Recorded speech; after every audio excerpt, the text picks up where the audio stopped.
Hello, my scary friends. Hey vampire, my sword will kill you. Be sure to subscribe to my channel. I saw him on a moonless night while desperately clinging to my sanity. It was the summer solstice of 2017 when a young couple decided to go on a pleasant summit hike to Sentinel Mountain. It is a relatively easy scramble on the eastern slopes which overlook the tranquil waters of Gemini Lake. These slopes can be reached by following a steep fire road from the parking area at the lake. Upon reaching the top, they took in the surrounding beauty of the landscape. There, they enjoyed a small snack and beverage. Afterward, they made their way to the standing stones. On the summit of Sentinel Mountain is an archaeological site that was believed to be a medicine wheel and burial site. There is a mound surrounded by a ring of crumbling boulders with stone circles and effigies nearby.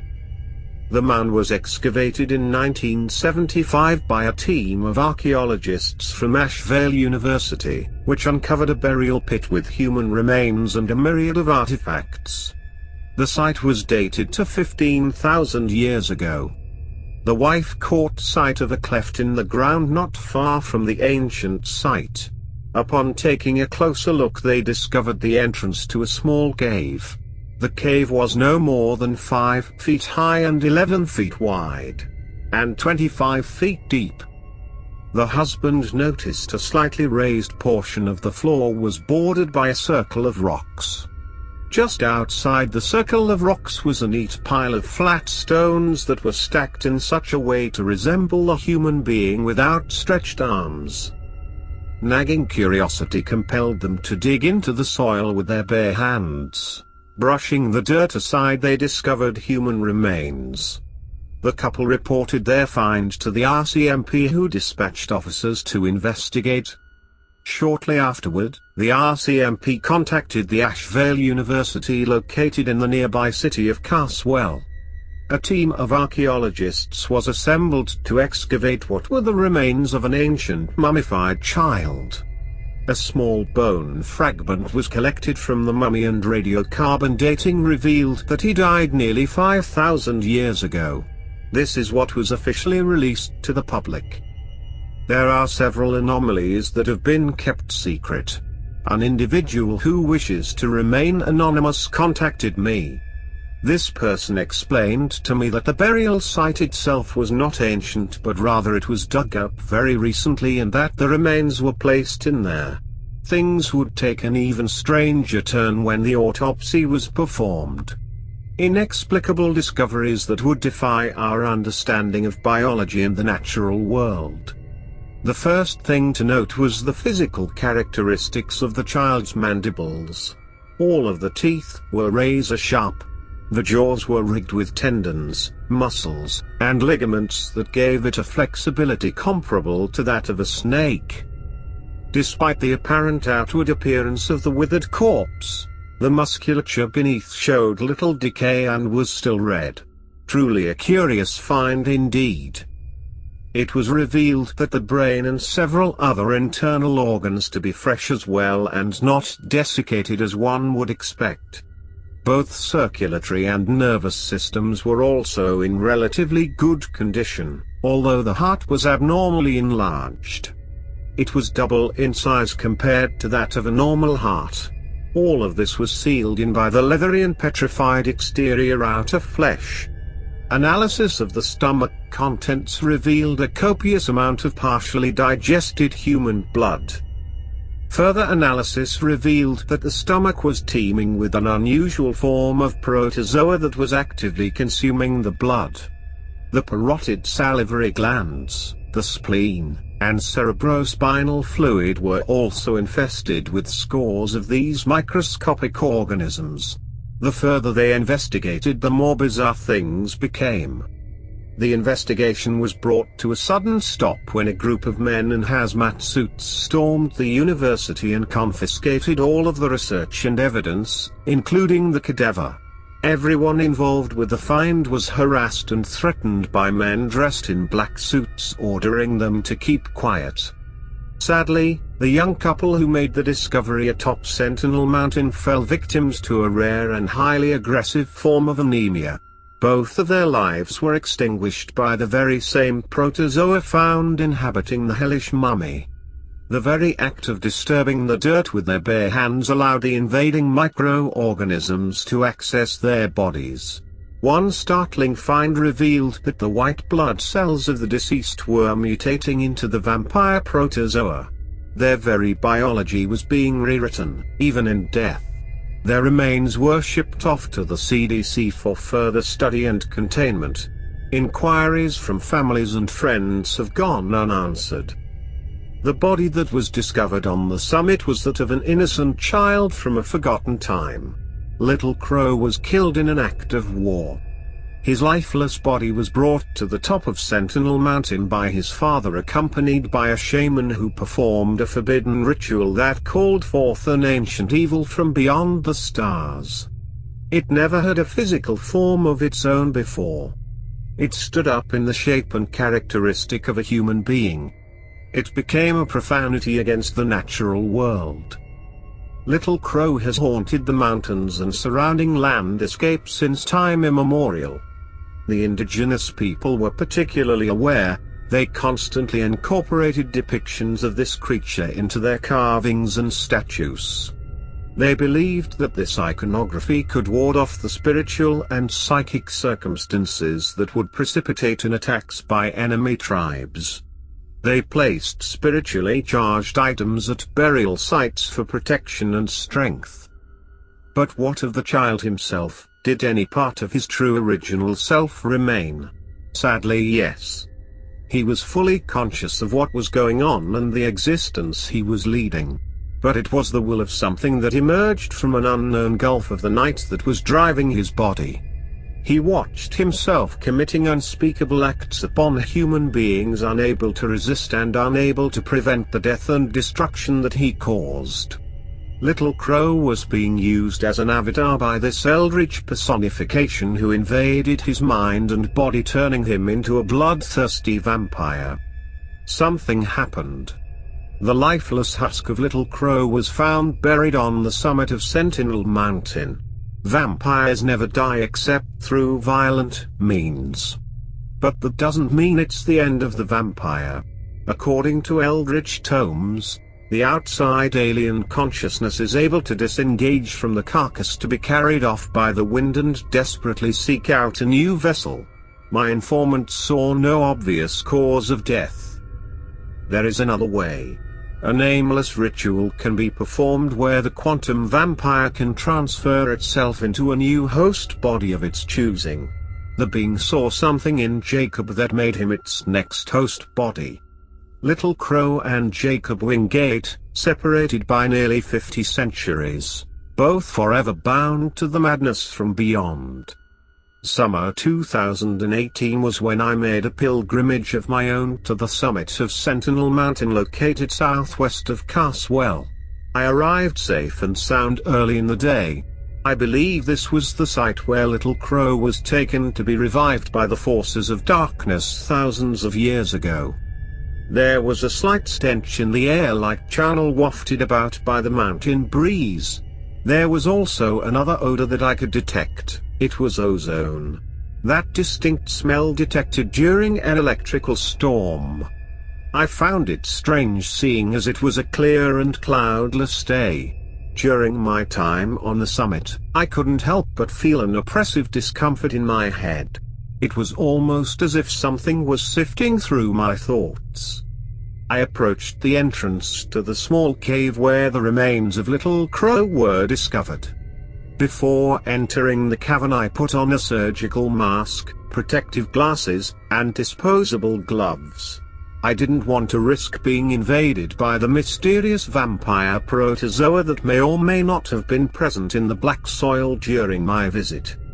I had to take a stooping posture in the mouth of the foreboding den due to the low ceiling of the cave. I switched on my flashlight to illuminate the way. The darkness of the chamber became overwhelming as I neared the former gravesite of the ancient vampire. An eerie feeling began to invade my mind. It was the old saying that I felt like I was being watched. On the right side of the passage I caught sight of something on the wall. It caused me to instinctively jump back in fright. On the wall next to me was what appeared to be rock art. The art was not ancient but very recent from the color and freshness of the paint. It was a mural that depicted the face of a hooded man with light skin, blonde hair, black eyes with burning red orbs for pupils. Its mouth was agape, revealing rows of sharp teeth. I stared into the eyes of the mural. The face seemed very familiar to me. It bore a striking resemblance to the avatar of the 13th vampire. There was no mention of the mural from the couple who found the ancient mummy, nor from the team of archaeologists who excavated the area. It must have been someone with a keen interest in the rising ghoulish myths in the area. Tales of a bogeyman who stalks the night questing for new horrors and determined to quench its infinite thirst. In this case, the truth is stranger than fiction. Nobody wants to admit that there has been something going on in these lands for a very long time. Mention the word vampire and people will scoff.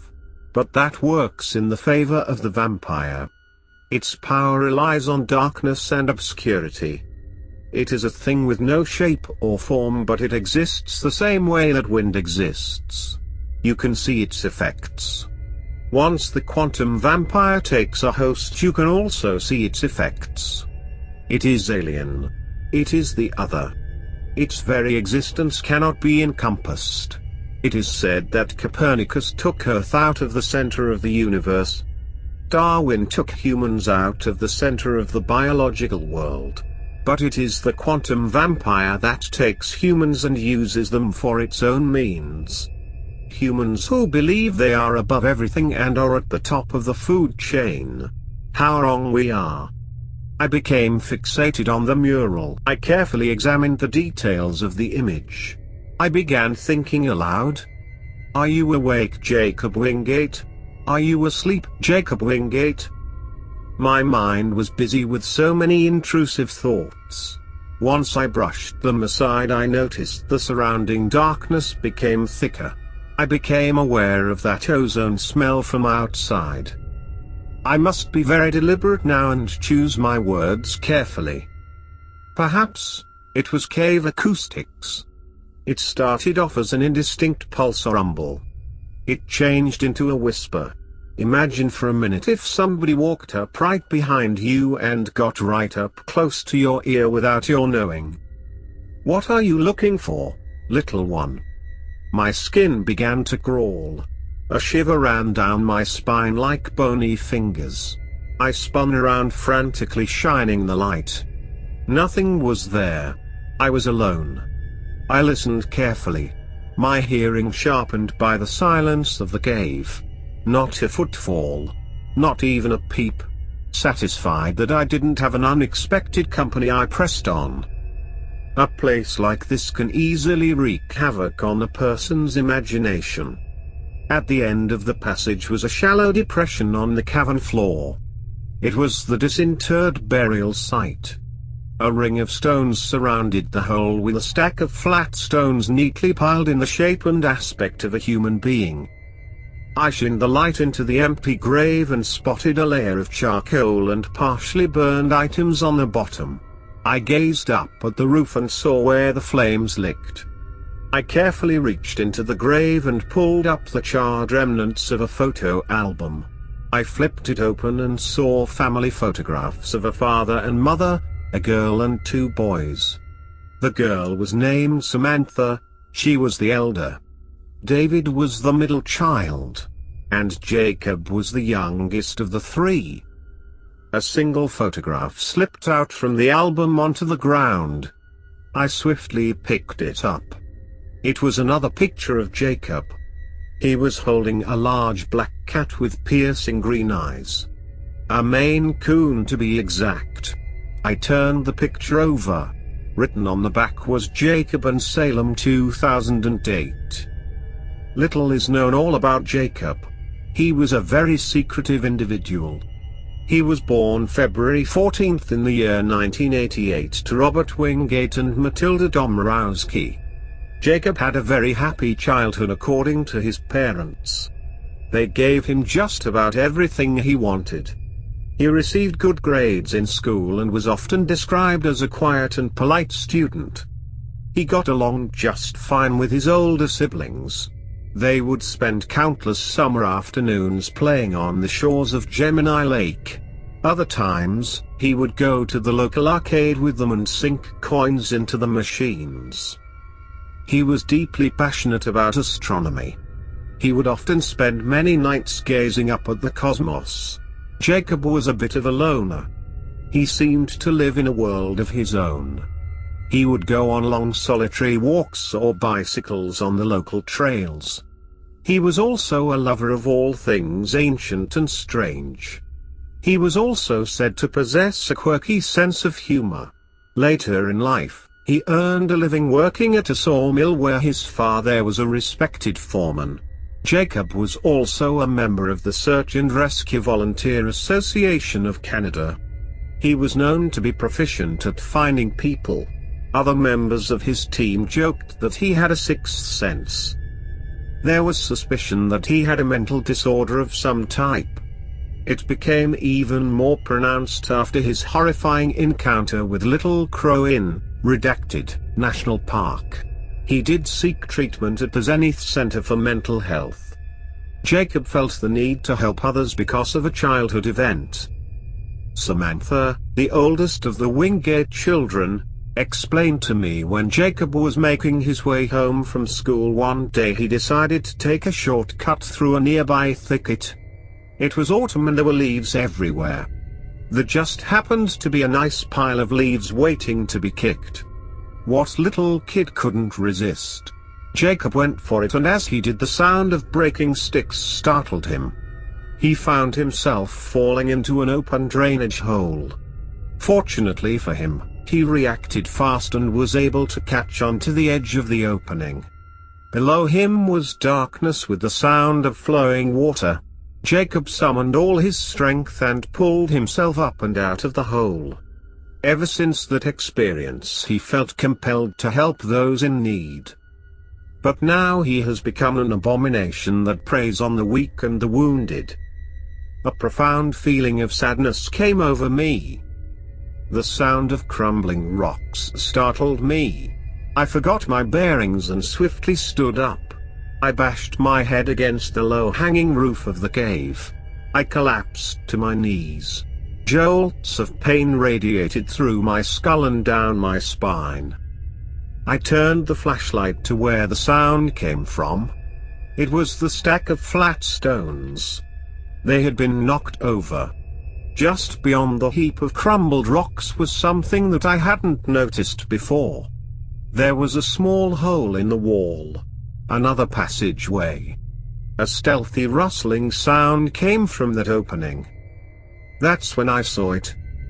Two yellow eyes. Have you ever seen the glowing eyes of an animal when you shine a light in their face while they're off in the distance? That is exactly what I saw. It emerged from the opening and approached me. I saw a spotted brown and silvery coat, a wide face, and tufted ears. It was a medium-sized wildcat. A lynx. A deep guttural growl emitted from its throat. It darted towards me. I instinctively brought my arms up in a defensive position in anticipation of a mauling. To my relief, the wildcat bounded over me and sped off towards the outside world. It's hard to say how long I sat in that darkness, but the throbbing agony in my skull and neck urged me to conclude my search. I slowly and painfully stood up, careful not to bump my skull a second time. I made haste out of the tomb and was greeted by welcoming sunlight where vampires cannot follow. To clarify, vampires are not harmed or killed by sunlight. It simply hinders their vision. It is more of an irritant to them. Although they can withstand the low light levels during dawn and dusk, they very much prefer the dark of night. I was alarmed by the sudden cawing and chirping of a solitary magpie perched atop one of the standing stones. The curious black and white bird watched me intently. One for sorrow, as the old nursery rhyme goes. A slow and cold horror grew within me. Later, I found lodging at a nearby inn. I was sore and exhausted from my ordeal in the cave. I decided to eat a light dinner and go to bed early. It didn't take very long for me to doze off after my head hit the pillow. Pictures come to the eyes of one trying to sleep. A dream. A nightmare. I was a disembodied observer slowly drifting through the gutted remains of an abandoned building surrounded by forest. Next, I found myself moving through a gloomy tunnel. I was following a black cat with bright green eyes. A Maine Coon. It was carefully moving across a floor littered with countless human bones. I followed the cat until I reached a chamber where it darted into the shadows and out of my sight. Smoke was rising and swirling from a semicircle of burning barrels. The orange glow from the flames danced on the cement walls. They were lined with rows of rusty steam pipes and valves. A large mound of soil was in the middle of these burning barrels. A malevolent figure stood firmly on the top. It was something that had the appearance of a person. But it was not a person. It wore clothes. A red hood and blue jeans. Frayed and tattered. Caked with dirt and grime and gore. A necklace of bird skulls hung loosely around its neck. I knew what was inhabiting the shape and form of that young man. It has many names: the Great Old One, the Otherness, the Dweller of the Gulf, the Demon from the Stars, the Wendigo. The thing was not alone. A cowering shape was also at the top of the mound. A homeless woman. Her hair was wild and tangled. Tears and mucus dripped off of her face in the dim orange haze. The look on her face told me she was on the brink of insanity. The hooded figure loomed over her. Its burning red pupils dilated like a camera aperture. It was studying her. It got right into her face and said a single word. So. It suddenly knocked the helpless woman down onto her backside and pulled her pants off. It examined the leg and with ferocious intensity bit down with razor-sharp teeth. The woman howled in unimaginable agony. The creature ripped a huge chunk of tissue and spat it out. It went for another bite and this time bit directly into the femoral artery. It began drinking. I could see the life gradually slipping from the poor woman as her fluids were drained. Once she was extinguished, the fiend withdrew its dripping maw from her leg. It swiftly wrenched her neck. The human abomination remained knelt next to its finished prey and stared into the darkness.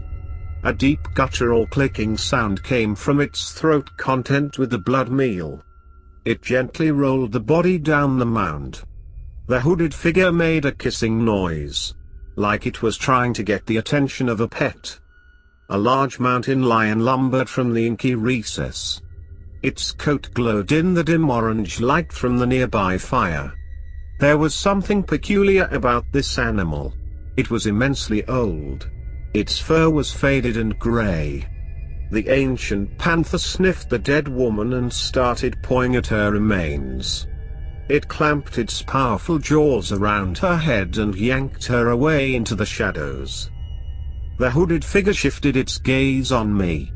It spoke with power and authority. "Are you awake, little one? Are you asleep, little one?" I opened my eyes.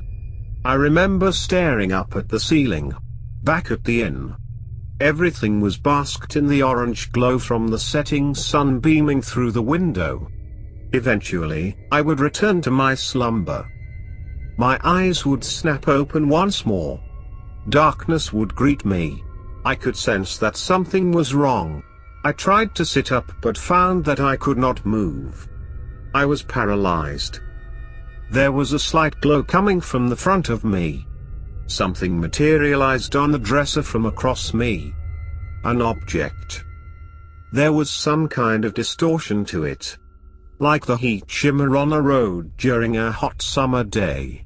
It was a small ivory statue, a vaguely human form, membranous wings jutting out from the shoulder blades, a panther head with a mouth stretched in a feral grin, a serpentine tail poised to strike, the right hand displaying some kind of gesture with the thumb and pinky finger making contact while the remaining three remain straight. Upon realization, a sharp and intense burning pain in my chest began. The pain radiated into my jaw and my left arm. I was having difficulties breathing. It was the accursed figurine carved from the ivory of a woolly mammoth 10,000 years ago, unearthed by archaeologists in Redacted National Park. It was the idol given to me for safekeeping by an elderly woman, the head archaeologist. She made it clear to me not to touch the figurine with my bare hands, just like she and her colleagues did. A curse was transmitted to them, allowing them to become entangled with the quantum vampire. It brutally killed each of them one by one. I had placed the object inside a heavy-duty lockbox made of lead for safekeeping.